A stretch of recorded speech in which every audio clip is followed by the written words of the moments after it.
your dreams.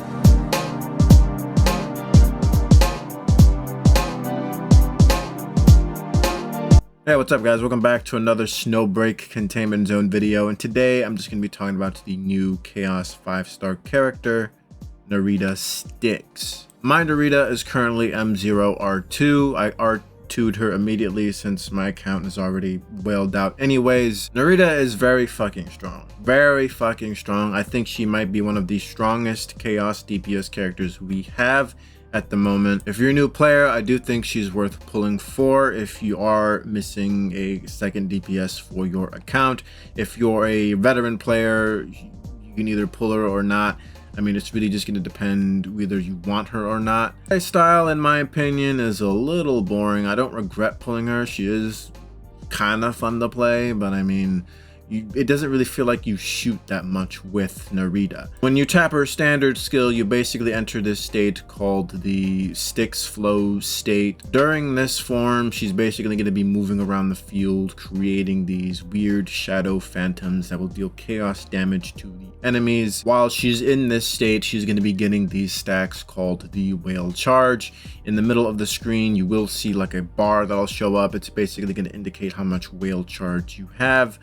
Nerida will basically be able to hold at least 80 stacks of these charges. So I assume when the bar gets full, you have at least 80 stacks. When you tap the skill again, she's going to exit out the form. And if you hold the skill instead, she's basically going to do a ton of chaos damage to the enemy and use up all of her whale charges stacks. So you basically tap her standard skill, get up the stacks, and once you get enough stacks, you exit the skill, and then you hold this skill to deal a ton of chaos damage. Now, if you unlock her neural skills, one of them will basically decrease the cooldown of her ultimate skill by 1 second.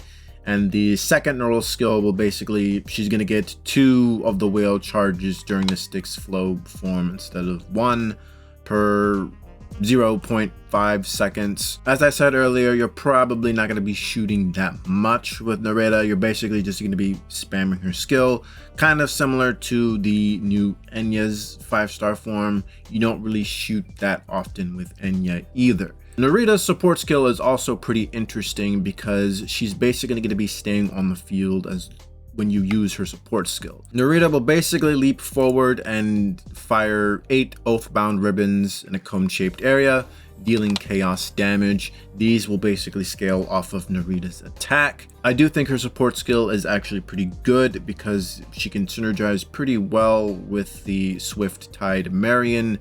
Nerida is a standard skill DPS character, so she will get a buff from Marian's buff since Marian does buff standard skill damage. Nerida can also help Marian reach the Tide Song stacks for Marian. So you use Nerida's standard skill, build up the Tide Song stacks for Marian, switch to Marian, shoot a couple of times, and since Nerida's support skill allows her to stay on the field, you swap back to Nerida and so on and so forth. So pretty good synergy between these two specific characters. If you want to use your Swift Tide Marian with another character and you don't have Dawnwing Kadia or any other standard skill DPS character, then I do think Nerida will be a pretty good pickup for you since both of these characters can synergize very well. Now, as for Nerida's ultimate skill, Swirl of Reckoning, I hardly ever use the ultimate since her standard skill deals a crap ton of damage. Nerida will basically summon a plasma jellyfish that's AoE that will basically do damage over time. This damage over time attack is called the Wraith Haunt. When an operative deals skill damage, there's also additional Wraith Haunt being added. And once the jellyfish disappears, she'll basically deal AoE chaos damage to the enemy. The ultimate skill only costs 8, so you probably are going to be using it relatively often. With the neural skills, the ultimate has a chance to automatically defeat the enemy depending on how much of the haunted skill is afflicted on the enemy. I don't think this will work on bosses, but probably good for mobs. As for her Dweilos alignment, when she's equipped with a chaos weapon, each time Nerida deals skill damage, it will inflict additional Wrath Haunt equal to 100% of the damage dealt. Her Writhe Haunt is basically like a special damage over time mechanic, and with each 100 alignment index, Nerida's attack will be increased. As for Nerida's logistics, I did acquire all of them. They all basically have alignment index, so my Nerida basically has at least around 522 alignment index. As for the substats, one of them has attack, one has crit damage amplifier, and the last one also has attack as well, with all three of them having chaos damage bonus. The 2-piece set basically increases Nerida's attack by 24%, and with a 3-piece bonus, she's basically getting even more skill damage. And with her ultimate active, her skill damage is increased even further, so pretty good logistics for her, since it is catered to her. Now, as for her signature 5-star weapon, the Shadow Surge, which does sound pretty badass, it does increase her chaos damage if it wasn't obviously enough. Since I have it R2, it increases it by 30%. And whenever she uses her standard skill, she basically gets an attack increase by 10% up to 5 stacks. Although I do have it R2, so keep that in mind. At R1, it's most likely going to be a little lower. As for her 4-star weapon, which is called the Web Snare, which sounds kind of weird because it's spider themed, even though Nerida is kind of more or less jellyfish themed, I guess, with like shadow phantoms or something. I don't know, I guess it kind of fits. Nerida kind of has like this weird haunted theme going on. Whenever Nerida inflicts the Writhe Haunt, she's basically going to increase her chaos damage by 15% for 5 seconds. This is at R1.